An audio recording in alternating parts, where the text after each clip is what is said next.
stumped him. He stumped him. He stumped him. Nice block. Wow. Great penetration. Surge through the middle of that. Michigan State first and goal. Touchdown. Yeah. Outstanding play.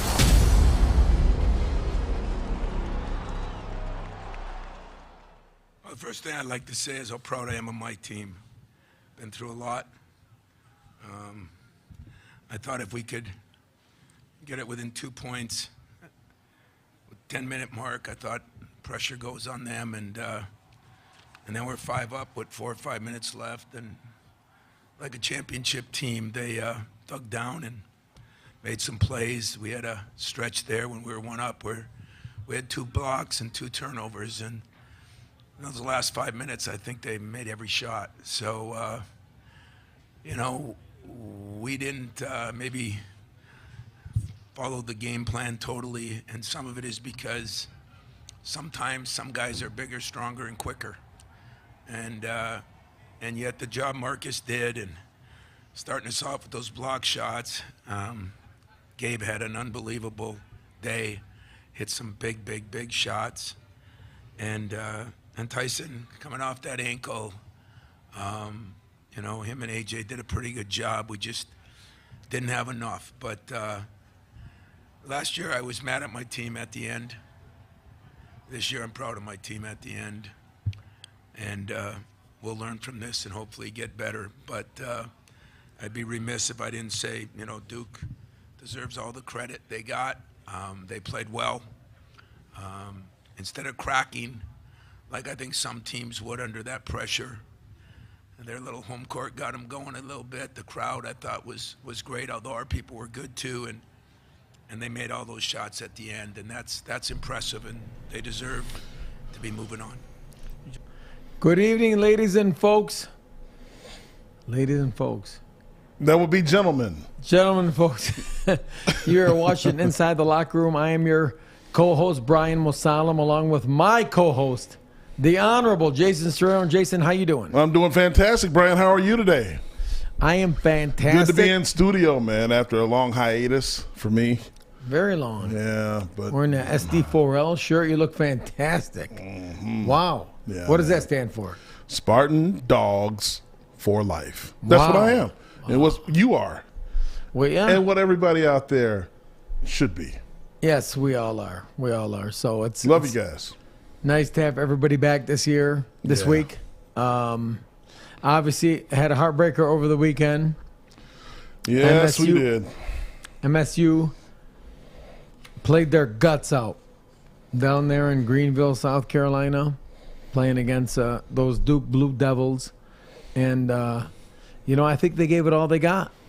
I think when you look at the year, the way that it's transpired and all the really everything that's happened about just the inconsistencies, the questions, and when you look at the last 3 games, when we've limited the turnovers and really the Duke game, I mean, we kind of put it together, up 5 minutes left, and had a chance to pull it out, and talent kind of took over. Jason, what are your thoughts? I mean, you just said it right there. Talent was the name of the game for the game against Duke. I think all year long the question was who was going to be the leader.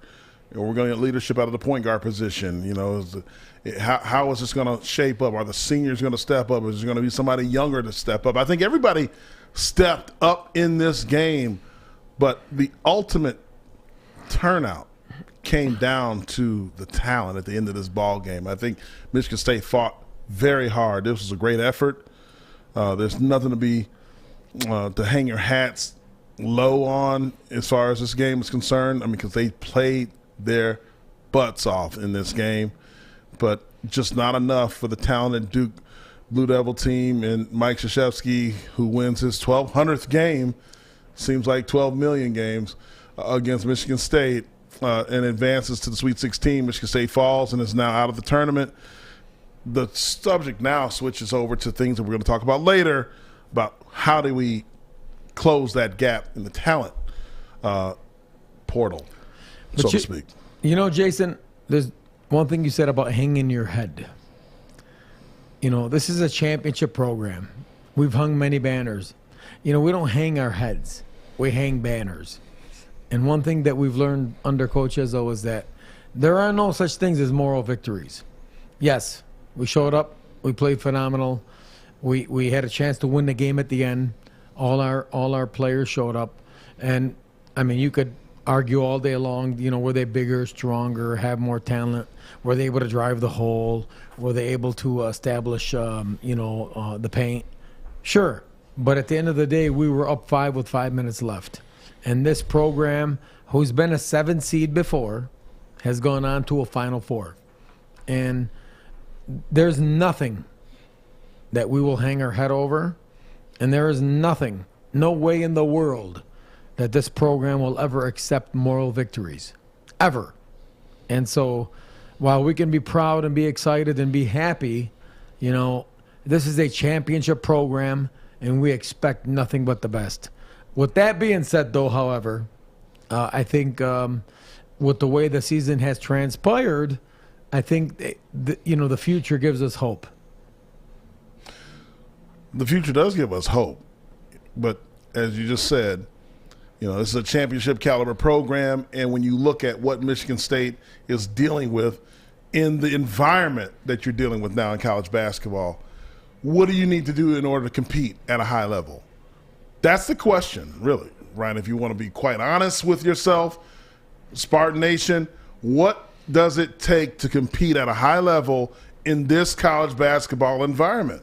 And yes, you need to be able to recruit. Yes, you got to be able to coach in the survive and advance struggles that happened with the Big Ten tournament and also with the March Madness tournament. But you need talent, man. And how do you farm that talent? Before, it was completely and explicitly through high school. Now it's different. You have 2 different options, which we'll talk about later, with the transfer portal and also NIL, name, image, likeness. So, those are the things that I think that Michigan State will need to close the gap. They will need to embrace in order to close the gap from that talent level, because at the end of the day, only talent. You can be a great coach, but you got to have great players too in order to win the big one. No question. Talent has to rise above coaching. So just give me your, end of the season thoughts. Did this team overachieve, underachieve? Were there surprises? Were there disappointments? What was your take on the season overall? For me, the season is not something that we're going to be happy about, because let's just call it what it is. They lost in the round of 32. You're judged by the banners that you have no Big Ten championships, and you have no Sweet 16, Elite 8, none of that. So if you don't have that, then if we're a championship caliber program, you have to be honest with ourselves and search for the truth. The truth is, this is not a good season. It wasn't. You don't have leadership, you don't have the talent, whatever the reasons are, this is not a good season. Now, did the guys fight? Yes. Did they show improvement? Did they have exciting moments? Yes. All those things are true. But no, I don't think that we can sit back and lie to ourselves and say, oh, this is a successful season, and if we have seasons like this over and over again, everybody's going to be so happy. That's not true. You have 3 guys that are seniors that are contemplating coming back next year because they do have COVID years. So we'll see how that plays out, Brian. But to me, I can't say that Michigan State had a successful basketball season. What about you? No, I echo your sentiments. I don't think you can say the same thing as well. I think where we started, I remember you and I in New York City in Manhattan watching them play Kansas. We looked at Coach Izzo smile on his face. I remember you vividly saying, you could just tell, because we know Coach, that he feels like he has a good team. And you saw this team rise to, I believe, as high as 10th in the country. And then you saw them tail off and run and have a very bad stretch where we lacked the leadership, we lacked the toughness, we lacked the energy. A lot of things that that are not talent related, quite frankly, that are not talent related. And so when you look at a lot of those things, Could you call this season a success by Izzo standards? Absolutely not. When you look at the season, Jason, what would you consider are the biggest surprises of the year? The biggest surprises of the year to me are the lack of consistency in the Big Ten season. You spelled it out pretty eloquently there. In New York, yes, we look at Coach Izzo on the sideline in New York, and he had that look in his eye like, oh man, I got something here. But when they got to Big Ten play, something changed, and it's a grind in the Big Ten play. When you look at coaches who are able to succeed at a high level, sometimes they have to focus on the things that are right in front of them most versus trying to look at the whole aggregate picture.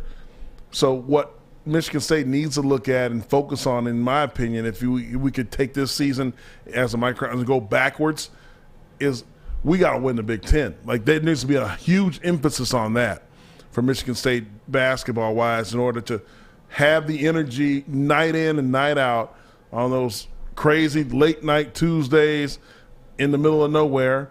You got to find a way to bring your energy to the stadium and play at a high level. Die for those loose balls. Play great defense and take, like, no prisoners when it comes down to it. You have to play all out when it comes to Big Ten play in basketball because there's no easy outs in Big Ten play. And we saw that once you start losing becomes habitual. It's a habit. It's habit forming. And that's the last thing you want when it comes to basketball, and especially when you get into the Survive and Advance tournament style play that you're in right now. And because once that becomes a habit, you're out and you're done, Brian. That's what I say. What about you? I mean, I think the biggest disappointment for the year probably, I would have to say, was the leadership. Because you know as well as I do that we've been watching Izzo teams for a long time. And the best Izzo teams are the ones that are senior-laden, veteran-laden, have great leadership. And I think we kind of lacked some of that this year. Now, we have 3 potential seniors because of COVID or for whatever reasons could possibly come back. You got Hauser, Bingham Jr., and Gabe Brown. And if I had to guess, there's a chance that 2 of them could come back. I think Gabe could come back. I think Hauser could come back. I see Marcus being gone. But when I look at the year, I look and I say to myself, probably the leadership piece is the one thing that we're missing. And sometimes you can't teach those things. You can't teach them, but everybody knows that's the formula for a coach Izzo's team. So, I mean, when we look at like where do we go from here, right? Where do we go from here when we look at this basketball program? And if you're going to construct this basketball program and kind of put this together, I think when we look at the future going forward, definitely need a big man. Need a 5, right? You need a 5. I think A.J. Hogarth has developed him, has positioned himself to be kind of the Mateen Cleaves, the alpha of this team, the leader. When I watch him play, I see a lot of Mateen in him. Mm-hmm. I see he's got that leadership, that dog in him, that drive in him. I just see a lot of things in him that really, really make him could be a very special point guard in the Izzo system. And I also look at you look at Akins and Christie. They're really developing. I think Christie is going to have a breakout year next year. Quite frankly, I think it's going to be his last year. Akins, I think, is better than they thought. He's a hell of a player. Oh, yeah. Akins is better than they thought. Malik Hall's a stud. Kind of tailed off at the end, but I think Malik Hall is going to have could be really develop into something special. Tyson Walker can develop into something special. What are your thoughts as it relates to this roster going forward? I mean, I think you're right. I think all those points you made are correct, Brian. I think that talent-wise, this is a team that has what it takes. You need some big men. As you talked about Marcus Bingham Jr., he's a guy that may not come back, but definitely a guy that you need some help with. We need length. We need size. We need strength. He was 132 pounds when he first got here. Yeah, and then Now ended he's up at 164. But we'll get him there. We got to get them there. Got to get them big boys in there, man. Jaron Jackson. Give me an Ivan Drago type. Give me somebody 7'4", Ivan Drago. 320. Nobody Edie, can move. Edie over there at Purdue. 2-foot hooks, 2-foot hook shots, 16 boards, 22 points. Has Izzo ever had a guy like that? I just want one of those guys. That's what I want. That's what Izzo needs. Plays 6 minutes, goes on a bench, gets tired.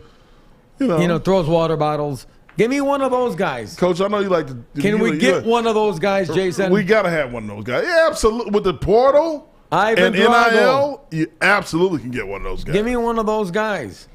They're there. I want a 7'4". Who don't want to play for Izzo? Give me one of those guys to just clog the middle. And they all want to play for him. Like pound it. Give me that. I mean, that's don't really. Let somebody. Don't let them guys in West Lafayette or Champaign. West Lafayette. Who in the hell wants to go to West Lafayette? Champaign, Illinois. Come on now. Recruits, portal guys. Michigan State Duke was the highest rated game this past weekend. 11.2 million viewers. You want to come to a blue blood? You come play for Tom Izzo. It's that simple. You want to be prime time, you want to be on national television? Come play for Tom Izzo. There's a reason why it was the highest rated game in all of college basketball this past weekend. I guess the bigger question is going forward with the landscape of college basketball is, Coach Izzo's had a lot of his contemporaries retire. You saw, Roy Williams is gone. You saw Krzyzewski's gone. And the game has changed. And I guess the question becomes will Izzo embrace the portal and NIL? That's the question. That's the $1 million question. Because adapt or die. Coach, I love you. You got to adapt or die. It's that simple. Wow. I love you to death. I love that. I love that statement, Brian. No. He's one of the greatest of all times. But this is where the future is headed, and I'm asking you. Know what it takes for you to say that. I believe Coach will adapt. I do. For sure. I do. He's because Nick Saban's one of his best friends. Yes. He's seen Nick adapt over the years, so I think Coach will embrace this new way that college basketball is and college sports, the way that they're headed. Do you think that, Jason? Nick adapts. Izzo adapts. We had Mateen Cleaves on the show a few weeks ago. He said, Coach is going to get there. He understands what it takes. If anybody has their ear to the street in college basketball more than Mateen Cleaves, please stand up. Please. He understands exactly what it takes in order to win another national championship, because he's the one, if you can recall, that believed that Michigan State could win when no one else did, besides Tom Izzo. So it wasn't Mateen alone. It was a tandem, and Tom Izzo and Mateen Cleaves, who believed in Michigan State, and they went on to actually complete that task. So when you look at that and you say, Mateen, what do you think is Izzo going to get with the new age, this transfer portal and this whole? He said, yeah, he's going to be. Look, you got to side with him. You got to believe in that. Because all it is for Tom Izzo, the greatest guy in the world, this guy can relate to anybody. Tom Izzo understands basketball better than most people on the planet. Okay? If he gets his mind around the fact that things have changed, because that's one of the hardest things for all humanity, is the change part. Very hard. It's hard. It's hard to change. Very hard. So when he gets past that and understands like this is the way it's going to be, and he wraps his mind up, look out world, look out college basketball world, because once he does that, now you're going to see the talent at Michigan State that he deserves, and then he can coach those guys up the way that he needs to coach them up, in the way that we know championship teams thrive, Brian. And they're going to hang more banners up in Why are you the pointing at me? Because, man, look at you, man. You sit back. Because we're an interactive show, I love it. I love it, man. I You got a sit tweet back with from the white Chief shirt. Propaganda. Do you guys want those Purdue 7-footers? Oh, man. Do we? The Chief's asking a question. Do we want those? Chief! Do we want those Purdue 7-footers? Of course we do. IMG, all them places, man. I mean, that's where that one boy's from. Ivan Dragoff, you called him. He's like Yao Ming and Ivan Dragoff had a baby. He's 7'4", sophomore. Come on, man. Yeah, we need him. We need him. Let's Come go on now. Go to that portal. Show Justin Thinn's tweet. Show him 247. You know, Justin's a good friend of ours, and Justin's done a hell of a job. Justin tweeted the other day about Michigan State has reached out to West Virginia transfer short forward. What's SF stand for? Short? Oh, my goodness. Oh, my God, man. I'm joking. Okay. I'm joking. Short forward. Yeah. I'm joking. Okay. I'm joking. Okay. Jalen Bridges, small forward. Sorry. There small we forward, go. You know, who was in the portal, was a 5, you know, is ranked as a 5-star transfer. Is Izzo already working the portal? Do you have any intel on this? I don't have any intel, but if Justin says so, I mean, that's all the intel I need. Justin usually has pretty good intel. See, that's the thing about the 247 guys. I mean, they got their ear to the street with the players, not the coaches. You know, guys like me and you, we know what's going on at the institution level, and those guys are the tight-lipped guys. They don't want to talk. But the kids talk. Kids talk. And so they report on what they hear from the kids. And that's the ear to the street. Kids Quite talk. frankly, Brian. Now, I made a few calls about this kid specifically. You know, and Here we go. and Brian made a few calls, everybody, I'm, you know, about this kid specifically. I just got to tell everybody how important I am. Yes, you do. So I got to tell them. Just see if this is somebody. Strong forehead. So they're thank you. Forehead looks great. The name did come up. What name? I don't know how strong it is, but the name came up about the short forward. His name came up. Small forward, bro. Oh, yeah, small forward. Sorry. His name came up, but Jalen Bridges is somebody that a lot of teams are very interested in. And then there's this other center. Let's go to Izzo's quote real quick. Izzo's quote that he told Chris Solari. You have that real quick?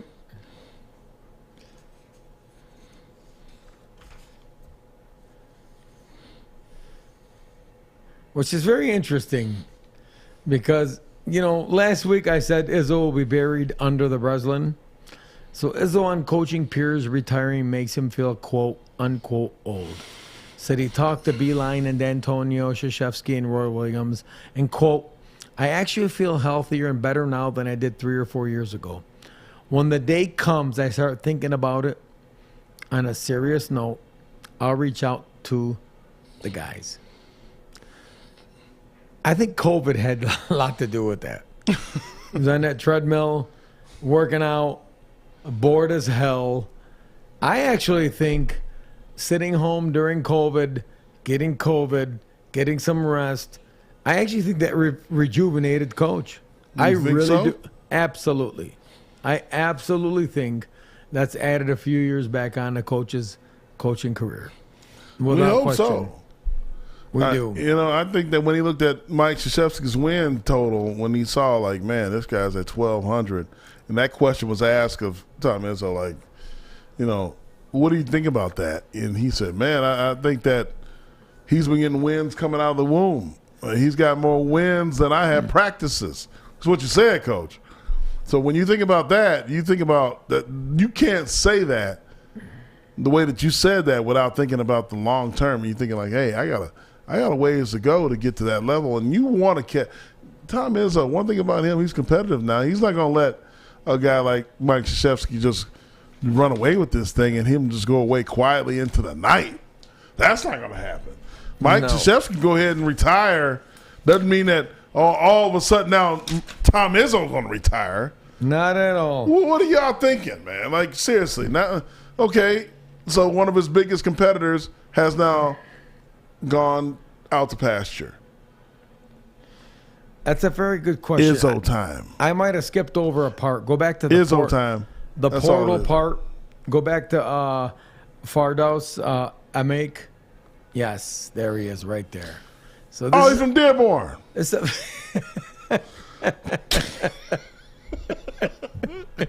wait a minute. Well, I'm not. Hey,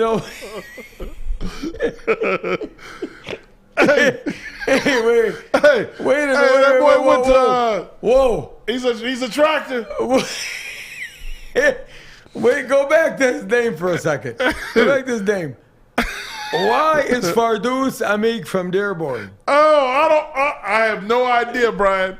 I see Utah I State. have no idea. That was one of your cousins. That ain't your cousin. We just seen him for lunch the other What's day. wrong with you? Come on now, man. We're all gonna get fired. No, man. We're gonna That's a man from Dearborn. We're gonna get canceled. We gonna bring him in. We're gonna get canceled. Because you got a Dearborn home. I love Dearborn. Are you telling me I gotta reach out? That's your cousin. I gotta recruit? Because this $5. center's in the portal. $5. I'm told this center's in the portal, and Ooh, man. That's a he is 60 hot to trot, and Yeah. everybody is looking for. Everybody wants to talk to this Muslim brother. Now tell know? me how this works. So with Ramadan, we work it backwards. Now, Ramadan's April 2. During March Madness, what happens? The same shit that happened when I was in spring ball. Oh boy! Remember spring ball in '93? Oh, 20 years later, huh? No. 35 years later. 35. You're running scrimmages fasting. Oh my goodness. Yeah, but that is a center that is highly coveted, that is in the portal, that everybody at Michigan State University, everybody associated with the program wants to target. And we're going to see. I'm not going to sit here and act and tell you that he's high on our list, because there's a couple. Listen, for those that are watching basketball recruiting, there's a couple things that have to happen first. You have to find out who's staying and who's going. And then from there, you determine what your needs are. And basketball is different than football. Football, you could have 300 guys all across the country. Basketball, you're going to narrow down 5 to 8 or so. And depending on what your needs are, you're going to target. So the portal in basketball and high school in basketball is completely different than football. So I think a lot of us can all agree in basketball, we want to think that we believe we need a 5. We need a center. We need a strong forward. And this center fits kind of what we need. And I get it. Totally get it. But there's a process to this that's a lot more difficult than all of us fans believe it is. So let's just let the process play out, see where we land. And there's a reason why coaches hung so many banners, and we're going to go from there. But why are you saying he's from Dearborn? He's from Utah State. Man, listen, man, that's your cousin. That's not cool. That's your not, cousin. You know what? That's your cousin. That's not cool. Don't play games. We know that. That's just not cool. Let's go back to Brad Galley had a nice interview with Coach Izzo real quick. You got that, Alex? Listen, the biggest advantage I've got over everything that I do, and it's a blessing of being there a lot of years and a blessing of having some incredible guys. I mean, Magic called twice this week, and Steve Smith, and Mateen called it on my way over here, and they call players. And everybody, the village is bigger than the staff. The village is Paul Davis last week, was texting players. And I think everybody, Draymond will, and, that's the cool part of being somewhere a long time, having some success, and having players go through both ups and downs. Denzel, I still swear that was one of the best teams we had, and we got beat by Middle Tennessee, and so sometimes there's a reason, and sometimes, we did everything. But the one thing I've learned, even at the start of this tournament, with a team like Rutgers or somebody else, don't lose your identity. You have to defend, rebound to move on in this tournament, and probably take care of the ball. There's a time this year we did 2 out of the 3. In the last week, we actually took care of the ball. If we could put them all together, that's how you make a run. If we can't, we'll be packing our bags. You know, I'm not going to get offended. I actually texted him as well. Did he mention my name? I didn't hear my name. Here we go. I actually texted him to get. You texted Izzo?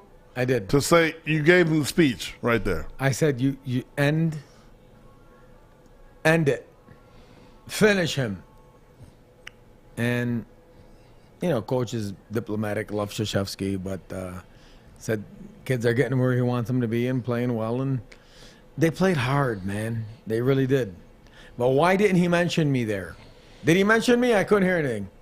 No? All right, I'm shocked. I can't believe he didn't mention you. I'm gonna call him. I'm gonna handle that one. I can't believe that Tom Izzo didn't mention Brian Mosallam. I'm gonna handle that one. But you know what?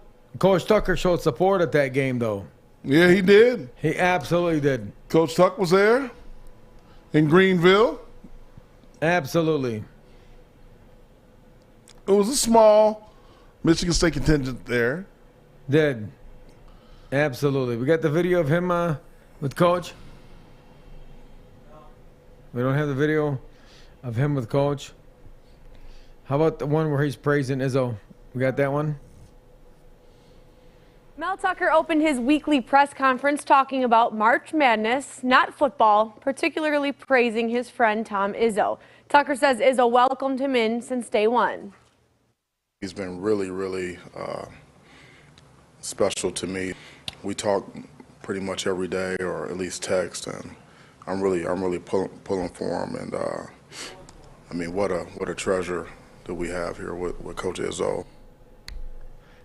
You know, Coach Izzo and Tucker's relationship is pretty special, because you've seen Tuck really involved in not only Coach Izzo's basketball, but really all the other sports, women's sports, and he's really embraced the MSU culture. Very supportive of Coach, always been there for Coach, and I just love to see it. I think that's a great testament to MSU's culture and what he's done as it relates to being so supportive of all the different sports. Yeah, I mean, I agree. I think that, you know, they have a special relationship. Tom Izzo gets the basketball, football connection better than any basketball coach, in my opinion, in the country. When you think about what Tom Izzo is, and, you know, it goes back to the era where he thought that there was a possibility that maybe he could be a football and a basketball coach. He's got that tough Remember that? mentality. Oh, yeah, I remember that very vividly. You know, out of Iron Mountain. I mean, listen, you know, from the UP. He went to coach both. Yeah, he did. He did. Could he have done it? Yeah. Don't lie. I think he could. What? Why? Tom Izzo, I think he might be a better football coach than he is a basketball coach. I mean, he's definitely built more for football than basketball. There's no question. That's just my thought. You know, but we have a great coach. Tell us about your in-depth analysis. Why do you believe that? So we have Mel Tucker now as a head coach at Michigan State for football. We're very good. Oh, we're good. Okay. Oh, yeah. We're good. Oh, yeah. And we have Tom Izzo as the head basketball coach for basketball. That makes us like triply, quadruply, quintuply as good. Yeah, so that's what I call synergy. We're good, babe. 1 + 1 is 3. Yeah, baby. Yeah. So what I'm telling you right now, Brian, all you got to do is just lean on that experience, lean on that support that you have with those two gentlemen right there who have been able to have success at a very high level, recruiting, the X's and O's on the court, on the football field, and personal development with each of the players in their career. That's really what you're looking for. As long as the guys can, you know who the guys are, you can help them out and make sure they do their job correctly, and then they can be great people as they go through your university and they leave on into the economy and become great people in your community. I think that then you're doing the job that you need to do as a coach. And both Tom Izzo and Mel Tucker have been able to do that at a high level. I think that they have great respect for one another because they do that at a high level, Brian. So what say you about these two gentlemen? I think They have a tremendous relationship, and it's built on respect. It's built on trust. I think, the way that Mel understands what Tom has meant to the university and to the program. I think Tom not having an ego, like understanding how important football is to the success of the university and the halo effect. I think that's the most important thing. When you look at the university as itself and every facet of the university and how Coach Izzo understands, so goes football, so goes athletics. Not only that, Coach Izzo's involved in so many other things, being an ambassador.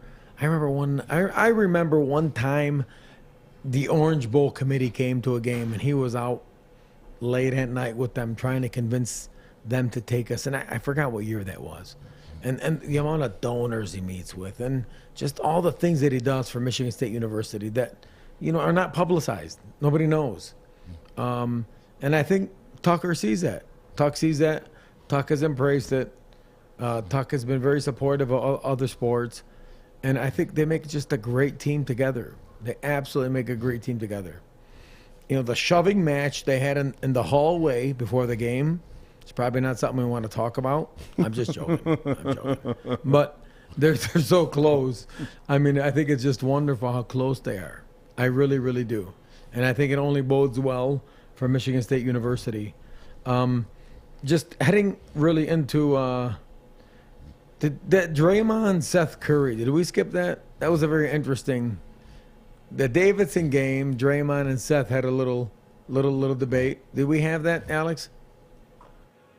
Hey, also Chuck on TV picking Davidson. Come on, man, we Michigan State. It's actually a shame that Davidson stayed in this game. But Steph, we will see you showing up soon with that Sparty costume on. I'm gonna order you a Draymond Green Michigan State jersey, or you can wear my Final Four jersey. I'm gonna send you what watch I want. See, I think it's really cool. I think when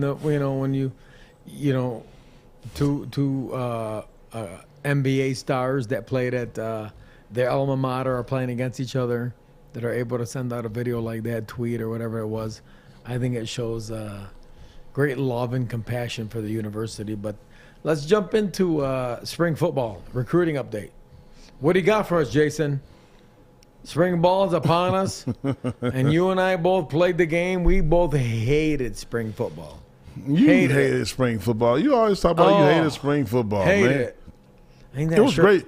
It was great for us, like thumpers, guys that wanted to guys like you, they wanted to hit, right? Who wanted to hit? Yeah, that was beautiful. Big thumper like you, sure.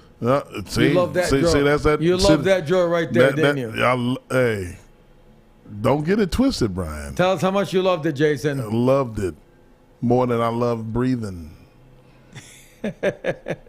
Eating too. I'll do it right now. Yeah, right there, close second. So like what you talking about? That bullshit you say. Let me tell you something. We are absolutely in the pinnacle of what thumpers like to do. Look at that. See all the people hitting. Coaches like, come on, hit them. So we're like a weekend. And hit them. Any standouts that you're recruiting, Brian? This is not the recruiting time. We keep talking about this over and over again. You don't listen. This is not the time to recruit. We are still in shells, Brian. See that? You see that on film? Shells. Shells, Brian. Stop talking. Besides Spencer Brown. Stop talking. Look. Use your eyes and your brain. There are no recruits happening right now. Now, next week, we will talk about recruits, okay?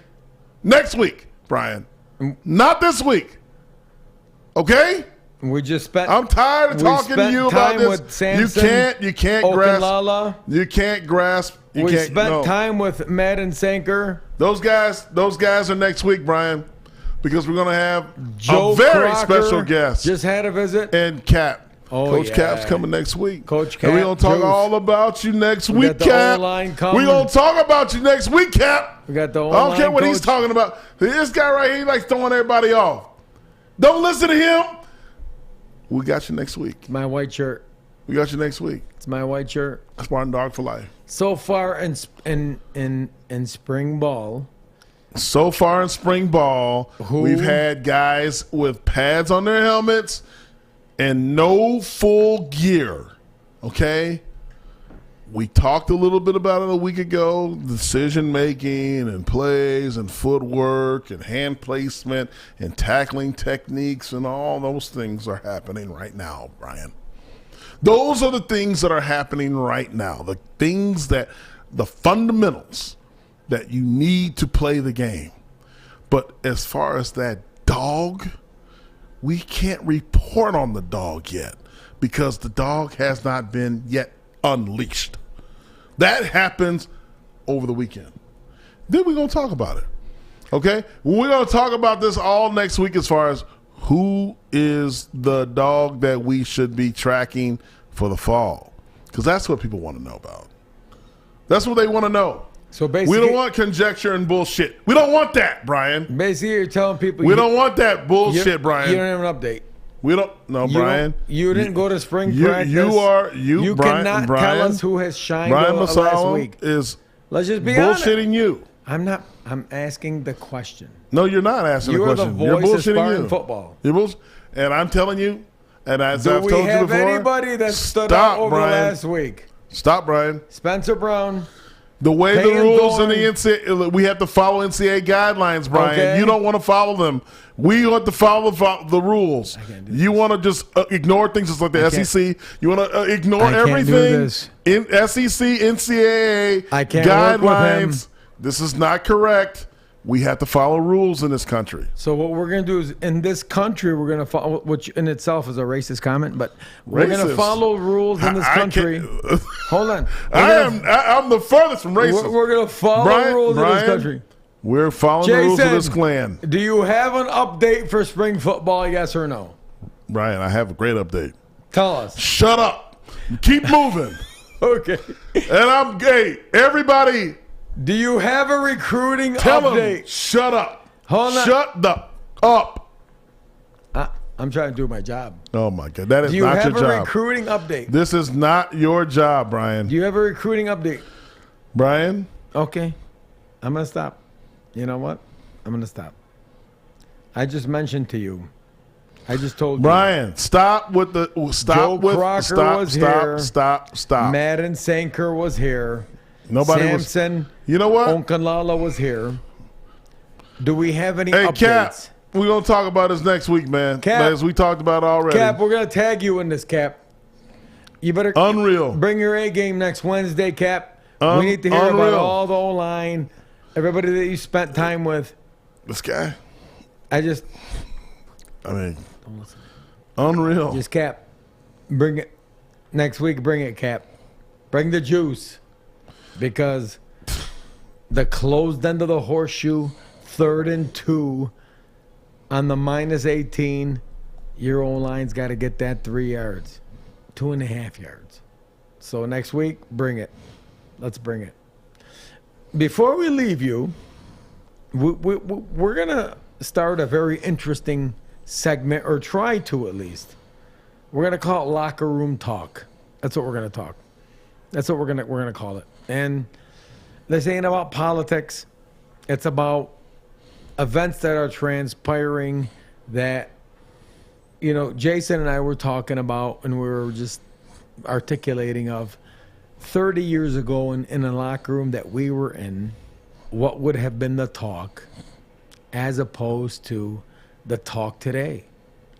And this is kind of, you know, a segment that we talked about, just many things that we're thinking about in the future, right? Like, where are they now segment. But I think it's important that we're like real world events of what's transpiring 30 years ago in the locker room that we sat in. How would they have been perceived as the way that they're perceived now? It's not a personal opinion. It's not the way we feel about anything.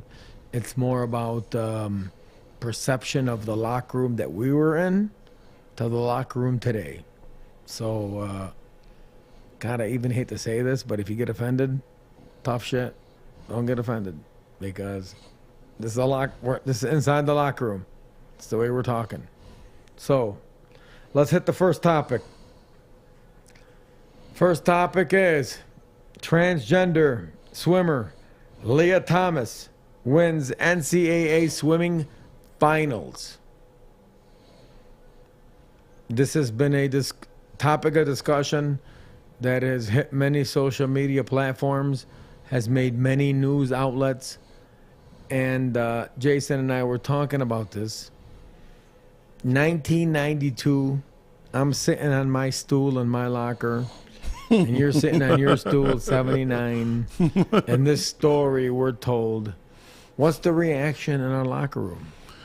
I mean, come on, man. We couldn't fathom this story back then.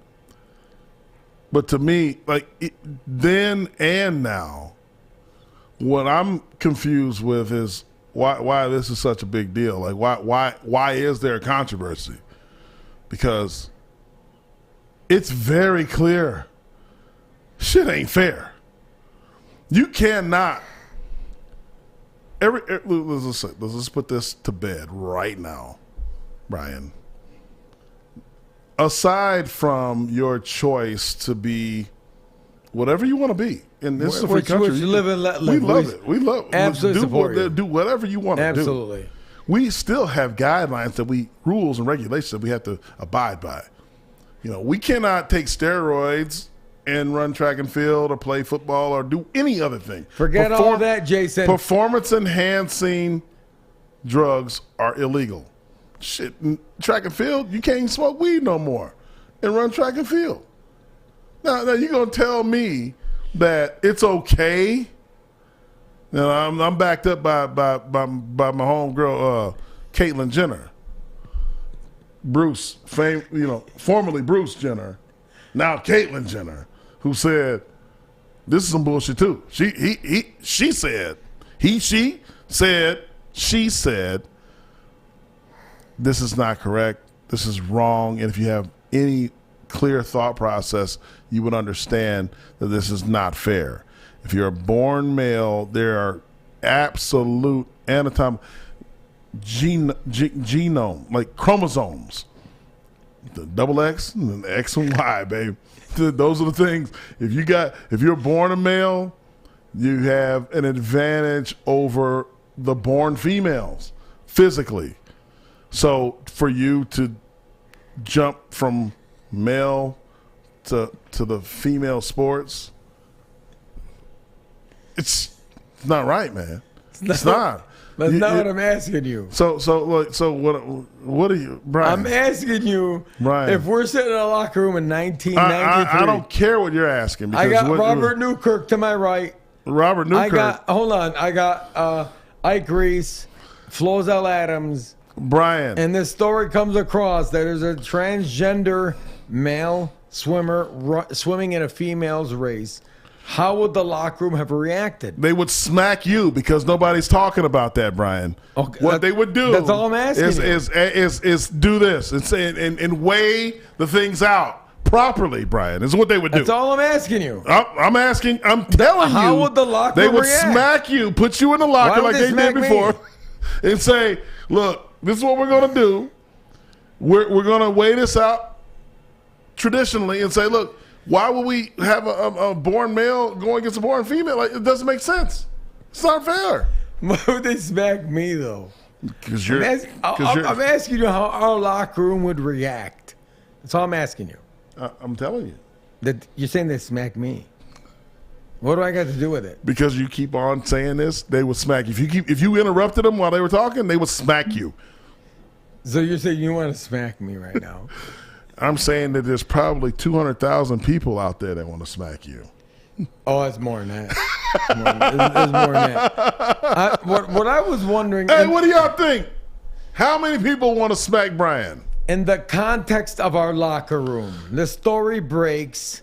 Remember when we were in the locker room when the OJ story broke? Yeah. Okay. And everybody saw him driving by saying, that guy's innocent. After that, he didn't do... I'm just That's playing. not true.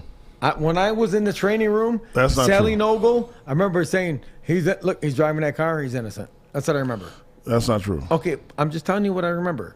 I know. So my question was not how you feel, how the locker room would react.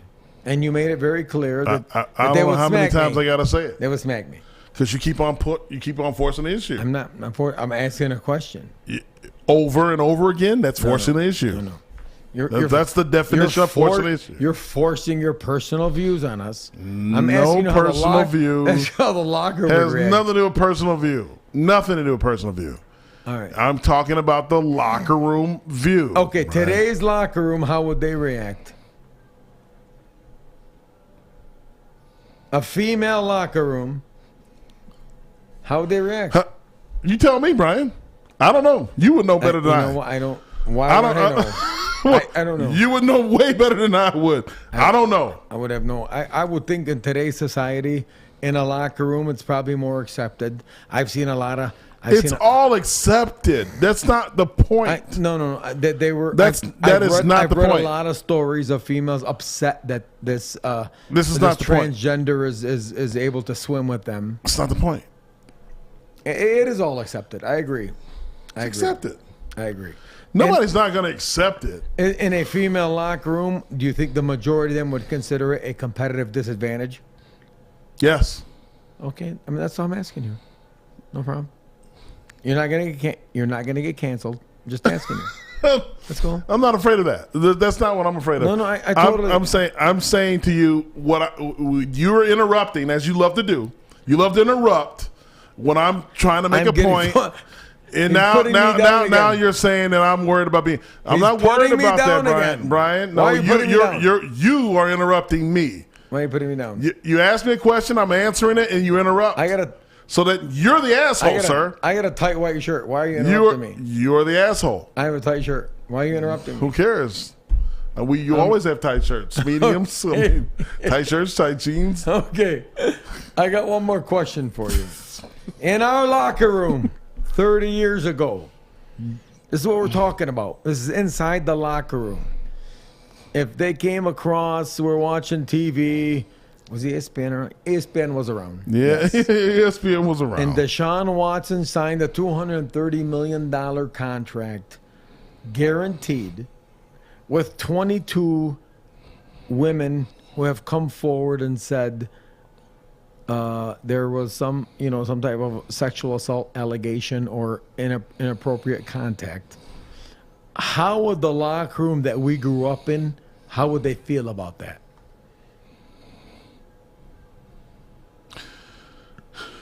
I mean, look. I'm talking 30 years ago. I know. I mean, 30 years ago, there were probably a lot less sensitivity around the subject than there is now. Yes. A lot less. But, what's right is right. What's wrong is wrong. And when you look at the judicial system, it's what everybody has to follow in scenarios like this. I wish we had Brian's Nostradamus that we had, about 12 weeks ago. I said Deshaun will never play in the NFL again. I was wrong. Yeah, he said absolutely. He's played his last down. Yes, in the NFL. But 30 years ago, I believe. But today is harder than it was then. I agree. But today is harder than it was then, and for him today to still be in play and getting a 5-year, $230 million fully guaranteed. $230 million fully guaranteed contract is incredible. It's incredible. To me, what it says is, if you have the talent, and there's been articles written about this. You have the talent, and there's no solid evidence against whatever the allegations are. Man, there's no video evidence. They're gonna make a way. It's very similar to the wealthy in this country. People who are wealthy, they find a way, and that's really what the O.J. Simpson thing was about. They find a way to navigate through the system because of the money and the influence that you bring when you have money. Talent like Deshaun Watson has, look, I'm not here to say he did or he didn't. Nobody knows. Either way, somebody's going to have egg on their face in this situation, Brian. Somebody is. So if he didn't do it, and people are alleging that he did, then shame on the people who are alleging that he did and he didn't do it.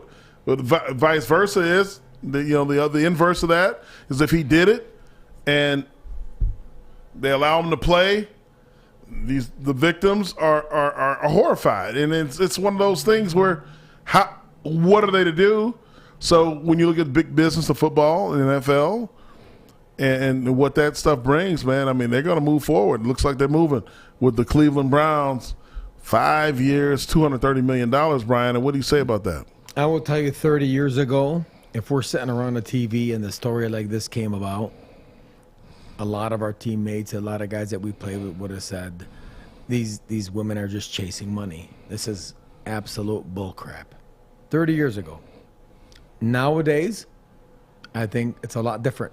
I think there's a lot more sensitivity to sexual assault, to the way women are treated. I think, Deshaun sat out a whole year. I don't know how extensive the investigation was from the NFL and how far that went. I think clearly they came up with the conclusion that there probably wasn't going to be criminal charges. I think they consider a lot more of how that affects the chemistry in the locker room nowadays than maybe 30 years ago. There's no question. And it's just a different time. I think it's just a different time. But I think it's so interesting that the way these incidents or these things that have happened, how they would be perceived when you and I were in a locker room to the way that they're perceived today. And it's important for people to get perspective of that. I do. I really do. And I think that the whole transgender discussion is a little different. I don't think that the reaction in the locker room today is so much different than it would be before. I think this is one of those topics that is going to be neutral all the way through. I think that right now it's a little bit more sensitive in that they think that there's this feeling, this overarching feeling or sentiment that, oh, maybe it's okay. I don't think that the locker room before, during, or after it will be okay with this. Not at all. That's my opinion. Not even a little bit, because of the competitive advantage that we all as human beings know that being born a male versus a born female brings. There's a competitive advantage physically speaking. This is why we have male sports, female sports. There's differences there. So nothing against this decision, but absolutely against the ability to then perform athletically in a field where you were not born to be in, because there is a competitive advantage. And there's several articles, several studies done on this as far as science is concerned for physicality for human beings, male versus female, period. So 30 years ago when George Perlis told me, shut the F up, you don't even believe in religion? That has nothing to do with how would that male, be treated today? That's a different topic, Brian. I mean, are we getting more sensitive as a society? Well, what does George Perlis and your religion have to do with females? Because I love George. I just want, because everybody's it's so. Not, it's because not the locker room is the locker room is the locker room, and sensitivity. Yeah, but this is a little different. This is different. This is different. These are social issues. You know what? We're going to talk more about this next time. Yeah, there's a lot of situations like this we can talk about. They're all different. Absolutely. Ladies and gentlemen, this is Brian Mosallam along with my co-host Jason Strayhorn. You are watching Inside the Locker Room. Thank you very much for joining us. I hope you feel better next week. Thank you. God bless and go green. Good night. God bless. He stumped him. He stumped him. He stumped him. Nice block. Wow. Great penetration. Surge through the middle of that. Michigan State first and goal. Touchdown. Yeah. Outstanding play.